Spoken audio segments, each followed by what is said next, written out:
தனுசு ராசிக்கு ராசிநாதன் குரு 8, 7ஆம் வீடுகளில் சஞ்சாரம் செய்வதால் கூடுதலான முயற்சியும் நல்ல நாட்களை தேர்ந்தெடுத்தும் செயல்பட்டால் நன்மைகளை அடைய முடியும்.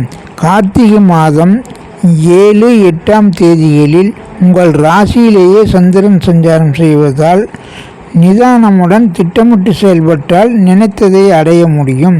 12ஆம் தேதியில் கும்பம் ராசியில், அதாவது உங்கள் ராசிக்கு 3ஆம் வீட்டில் சந்திரன் சஞ்சாரம் செய்யும் போது விடாமுயற்சியுடன் செய்தால் அனைத்து காரியங்களிலும் வெற்றிகள் பெறலாம். ஆள் அடிமை, ஆடை ஆபரண சேர்க்கை, இளைய சகோதர நன்மைகளும் அனுகூலமும் சிறப்பாக இருக்கும். 18, 19, 20, 21ஆம் தேதிகளில் ரிஷபம், மிதுனம் ராசி 6, 7ஆம் வீடுகளில் சந்திரன் சஞ்சாரம் செய்யும் போது உங்கள் கடன், நோய், வம்பு, வழக்கு பிரச்சனைகள் தீர்வாகும், நிவர்த்தியாகும். சுலப கடன் உதவிகள் கிடைக்கும். மேலும் நண்பர்கள், கூட்டாளிகள், கணவன் மனைவி உறவினர்களிடையே இருந்த கருத்து வேறுபாடுகள் நீங்கி நல்லுறவும் நட்புறவும் சிறப்பாக இருக்கும்.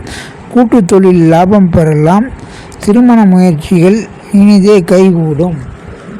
26, 27, 28, 29 மற்றும் 2, 3ஆம் தேதிகளில் சந்திரன் கன்னி, துலாம் ராசிகளில் சஞ்சாரம் செய்வதால் 10, 11ஆம் வீடாகியால் உங்களுக்கு பொருளாதார ரீதியில் ஏற்றங்கள் சிறப்பாக இருக்கும்.